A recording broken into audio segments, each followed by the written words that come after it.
নমস্কার বন্ধুরা, তোমরা কেমন আছো? আশা করি তোমরা খুব ভালো আছো।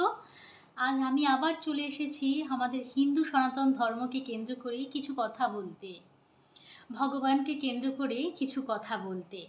যদি তোমাদের হিন্দু সনাতন ধর্মকে কেন্দ্র করে অর্থাৎ ভগবানকে কেন্দ্র করে যদি কথাগুলো শুনতে ভালো লাগে, তাহলে আমার ভিডিওটা প্রথম থেকে শেষ পর্যন্ত শোনো। অনেক কিছু শিখতে আর জানতে পারবে। আর যদি ভগবানকে কেন্দ্র করে বা হিন্দু সনাতন ধর্মকে কেন্দ্র করে কথাগুলো শুনতে ভালো না লাগে, তাহলে আমার ভিডিওটা স্কিপও করতে পারো। তো চলো শুরু করা যাক আজকের টপিক। আজ আমি একটা গুরুত্বপূর্ণ টপিকের বিষয়ে কথা বলবো। সেটা হলো মৃত্যুকে কেন্দ্র করে। আমরা প্রত্যেকেই মৃত্যুকে ভয় পাই। তুমিও ভয় পাও, আমিও ভয় পাই। কিন্তু আমরা যদি সত্যিকারের একজন সাধক হয়ে থাকি, আমরা যদি ভগবানকে সত্যিকারের মন থেকে নিজের মনে করে থাকি, তাকে ভালোবেসে থাকি, তাহলে হয়তো মৃত্যুকে ভয় আমরা পাবো না। যখন এই স্পিরিচুয়াল জার্নিতে আমি আসিনি, তখন কিন্তু খুব ভয় পেতাম। এখন এতটুকু হলেও ভয় আমার কমেছে। এটা যত দিন যাবে ভয় তত কমতে থাকে। প্রত্যেক মানুষই মৃত্যুকে ভয় পায়। জন্ম যেমন নিতে হয়, মরতে তেমনি হয়। এটা কিন্তু চিরন্তন সত্যি। আমরা একটা মাতৃগর্ভে জন্মগ্রহণ করি, পৃথিবীলোকে আসি, পৃথিবীলোকে দুঃখ কষ্ট আনন্দ সুখ উপভোগ করি। অথচ একটা সময় আসে যখন আমাদের বার্ধক্য আসে। আজকাল যদিও বার্ধক্য আসতে হয় না, তার আগেই মৃত্যুপ্রাপ্ত হয়ে যায়। নানা প্রকারের শরীর খারাপ, এই সমস্ত কথা আমি বলছি।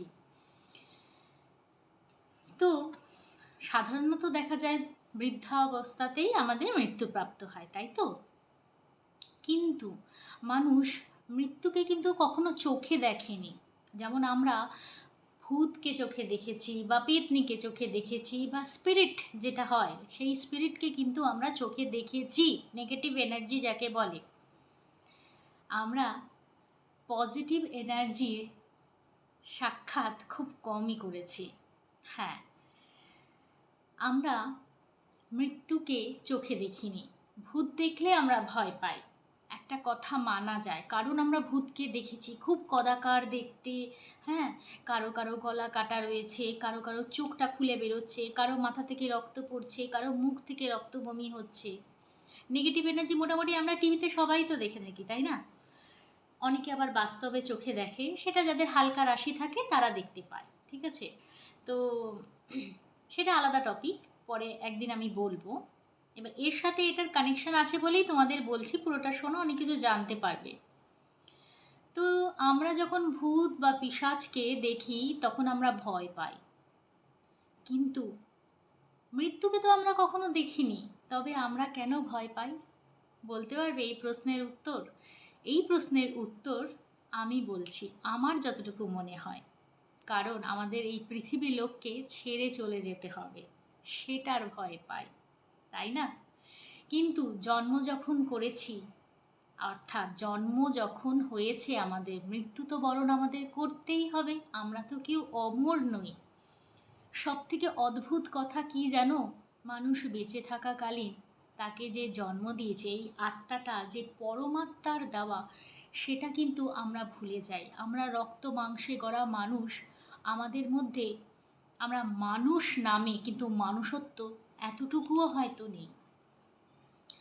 দেখবে অনেকের মুখে এই কথাটা শুনতে পাওয়া যায়, আমি আমি অত পুজো পাঠ করি না। কেউ ধর্মকে পালন করে চলে, কেউ ধর্মকে পালন করে চলে না। কেউ পুজো পাঠ করে, কেউ হলো নাস্তিক, পুজো পাঠ করে না, সে ভগবানকে বিশ্বাস করে না। কিন্তু তার আত্মাটা কিন্তু ভগবানেরই দেওয়া, অর্থাৎ সেই পরমাত্মার থেকেই এই আত্মাটা পাওয়া। সেটা অনেকে বিশ্বাস করে, অনেকে বিশ্বাস করে না। চলো আরও পজিটিভ কিছু তোমাদের বলে দিই, এমন কিছু যেটা হয়তো তোমরা জেনেও অজানা। হ্যাঁ, আমরা যখন মৃত্যুবরণ করি না, জন্ম থেকে যেমন ভগবানের আশীর্বাদ আমাদের মাথার উপরে থাকে, আমরা নিজ কর্মে আমরা সেই আশীর্বাদ থেকে সরে যাই ভগবানের, কারণ আমরা তাকে শ্রদ্ধাই করি না। মা বাবা কে যদি শ্রদ্ধা না করা থাকে, একটা সময় আসে সন্তানের প্রতি তার ভালোবাসাটা শেষ হতে শুরু হয়ে যায়। ঠিক তেমনভাবে ভগবান আমাদের জন্ম দিয়ে এই পৃথিবী লোকে পাঠায়, কিন্তু আমরা তখন একটু দাঁড়িয়ে গেলে, যখন গরিব থাকে তখন কিন্তু কেউ বলে না আমি ভগবানকে পুজো করি না বা আমি নাস্তিক হচ্ছি। যেই একটু আর্থিক অবস্থাটা ভালো হয়ে যায়, খুব প্র্যাকটিক্যাল কথা বলছি, যেই আর্থিক অবস্থাটা ভালো হয়ে যায় তখনই আমরা কি করি, ভগবানকে আর বিশ্বাস করি না। কারণ আমাদের বক্তব্য হচ্ছে আমরা তো নিজের ক্ষমতায় চাকরিটা পেয়েছি, এখানে ভগবানের অবদান কি? আমি যা খাচ্ছি সেটাও নিজে কামিয়ে খাচ্ছি, এখানে ভগবানের অবদানটা কি? তাই না? এরকম বলে অনেকে আছে, ভর্তি লোকে আছে। আবার এখন তো মডার্ন যুগে ভগবানদের, যেমন আমাদের হিন্দু সনাতন ধর্মে ঠাকুর দেবতাদের পুজো করতে গেলে তাদের ভোগ নিবেদন করতে হয়, তাদের পিছনে খাটতে হয় রীতিমতো। একটা ঠাকুর ঘরে পুজো করলে ডেলিকা ঠাকুরের বাসন মাজা, তাকে ভোগ দেওয়া, তাকে স্নান করানো, তাকে ফুল দিয়ে সাজানো, তার অভিষেক করা, তার আরতি করা, তারপরে তার খাওয়া দাওয়ার ব্যবস্থা অর্থাৎ ভোগের ব্যবস্থা করা, ভোগ গ্রহণ করা হয়ে গেলে সেই জায়গাটাকে আবার পরিষ্কার পরিচ্ছন্ন করা, ঠিক আছে, অনেক কাজ থাকে আমাদের সনাতন ধর্মে। সেই জন্য মানুষ ধর্মের পরিবর্তনও করে নিচ্ছে। বলতে চাইছি না এখানে কোনো পলিটিক্সের ব্যাপার এসে যাবে, কোনো ধর্মকে নিয়ে বলার অধিকার আমার নেই। আমি যেহেতু সনাতন ধর্মী, তাই আমি সনাতন ধর্মের বিষয়েই বলতে পারি। এক তো অন্য ধর্মের কোনো মূর্তি পূজা হয় না, তার মানে স্নান অভিষেকটা বাদ হয়ে গেল, খাটনিটা কমে গেল, বোঝো। তারপরে যেহেতু মূর্তি নেই সেহেতু ভোগ দেওয়ারও কোনো ব্যাপার নেই, তাকে স্নান করানোর ব্যাপার নেই, তার পিছনে খরচার কোনো ব্যাপার নেই, তার পিছনে মেহনতের কোনো ব্যাপার নেই, খাটনির কোনো ব্যাপার নেই। তো আস্তে আস্তে মানুষ এই কারণের জন্য সনাতন ধর্ম থেকে সরে যাচ্ছে। একটা অদ্ভুত ব্যাপার দেখো, আমি প্রত্যেকটা ভিডিওতে কিন্তু আমি বলি আমার গুরু মা হচ্ছে মা কালী, মানে গুরু মা বা গুরু পিতা যে কেউ আপনাতে পারো, আমি গুরু মা বানিয়েছি। আর আমার ইষ্টদেব হচ্ছে ভগবান শিব। আমি শিব আর শক্তি, মা মানে শক্তি স্বরূপ, ঠিক আছে, মা কালী অর্থাৎ মা দুর্গা, মা পার্বতী তারই তো রূপ, সে হলো শক্তি স্বরূপ।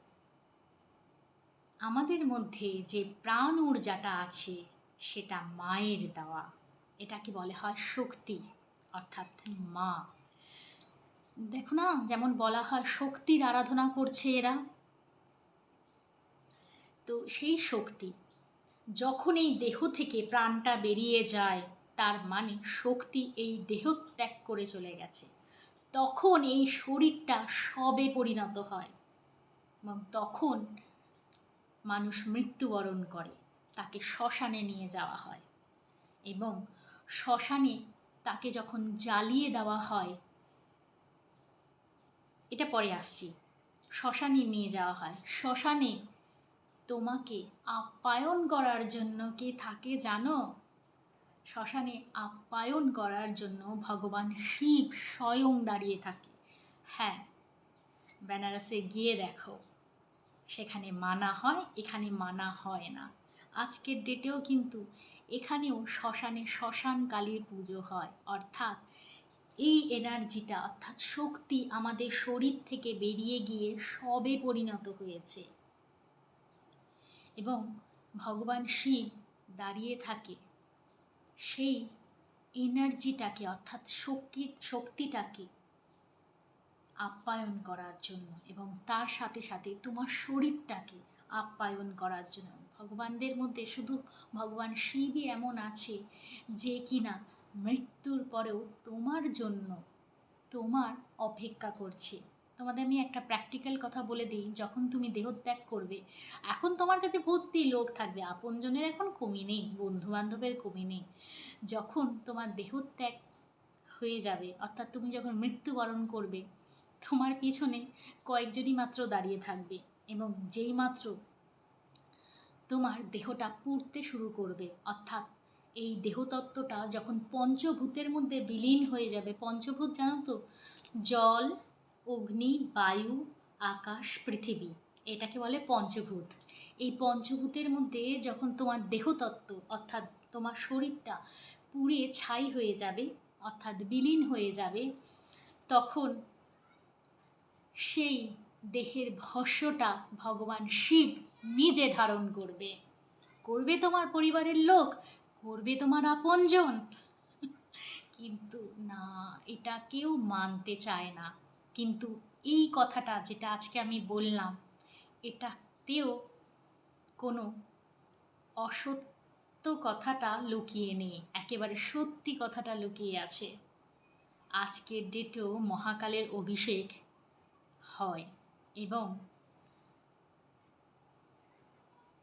যখন সব বের অর্থাৎ মৃতদেহে পুড়ে ছাই হয়ে যায়, সেই ছাই দিয়ে অর্থাৎ সেই ভস্ম দিয়ে ভগবান শিবের অভিষেক করা হয়। তাই শিব আর শক্তির মিলনে সব কিছু সম্ভব হয়, কিন্তু মানুষ মানবে তবে না, কিন্তু এটা অস্বীকারও করতে পারবে না। আজকে যেই কথাটা বললাম, চলে যাও বেনারসে, দেখে এসো আদৌ আমি সত্যি বলেছি কি মিথ্যে। 100% কথাটা সত্যি। তার মানে দেখো, শিব আর শক্তির মিলনেই আমাদের উৎপত্তি, অথচ দেখো আমরা এটাকে অস্বীকার করি, এবং অস্বীকার করে কত বড় পাপ করছি। হয়তো কোনো কারণে পুণ্য করেছি বলে এই মানব দেহে সৃষ্টি হয়েছে, কোনো পুণ্যের ফলেই এই মানব দেহের সৃষ্টি। ভগবান বুঝেছে যে একে মানুষ শরীর দেওয়া উচিত, এবং তারপরে আমরা একটু দাঁড়িয়ে গেলে, একটু পয়সা হয়ে গেলে, একটু পয়সা কামাতে শিখলেই তখন ভগবানকে আঙুল তুলে বলি, তুমি কে, তুমি কি করেছো আমার জন্য? যা করেছি আমি করেছি। তাই যতই মডার্ন হয়ে যাও না কেন, কখনো শক্তির আরাধনা করতে কখনো ভুলবে না। শিব আর শক্তির মিলনের ফলেই যে এনার্জি উৎপন্ন হয়, তা থেকে আমাদের সৃষ্টি হয়, সে কথাটা আমরা কি করে ভুলি। যদি তোমাদের মনে হয় অসত্য কথাগুলো, একবার যাও বেনারসের ঘাটে, একবার দেখে এসো, তাহলে বুঝতে পারবে। ভগবান শিবের অনেকেই সাধনা করে এবং ভগবান শিবকে তারা পেতে চায়। তোমাদের আমি বলে দেই, মৃত্যুবরণ না করলে ভগবান শিবকে পাওয়া যায় না, এটা কিন্তু চরম সত্যি। হ্যাঁ, ভগবানের আশীর্বাদ তোমরা নিশ্চয়ই পাবে, কেন পাবে না, আমিও পেয়েছি। কিন্তু যতদিন না পর্যন্ত তুমি মৃত্যুবরণ করছো, ততদিন পর্যন্ত তুমি তাকে সম্পূর্ণরূপে পাবে না। একটা সময় আসবে যখন তুমি পুড়ে ছাই হয়ে যাবে, তখন দেখবে তোমার নিজের লোক, আপনজন পুড়ে গেছো, তো আর কেন দাঁড়াবে? তুমি হলে দাঁড়াতে, কেউ দাঁড়াবে না। কিন্তু তখন ভগবান শিব এসে সেই ভস্মটা নিজের শরীরে ধারণ করে। তাই মানুষ্য জীবনে যার ইম্পর্টেন্সটা বেশি, মানুষ তাকেই ইম্পর্টেন্ট দিতে ভুলে যায়। তারপরে বলে এখন মডার্ন যুগ, এগুলো কিছু মানে না। তো বন্ধুরা, যতটুকু আমি জানি তোমাদের কাছে আমি বলার চেষ্টা করেছি। যদি আমার ভিডিওগুলো ভালো লেগে থাকে, অবশ্যই আমার চ্যানেলটাকে সাবস্ক্রাইব করবে, লাইক করবে, কমেন্ট করবে, আর শেয়ার করতে বন্ধুদের মাঝখানে একদম ভুলবে না। আর যদি তোমাদের কিছু জানার থাকে, অবশ্যই কমেন্ট সেকশনে কমেন্ট করবে, আমি চেষ্টা করব সেই কমেন্টের উপর ভিডিও বানিয়ে দেওয়ার। তো আজকের মতন টাটা।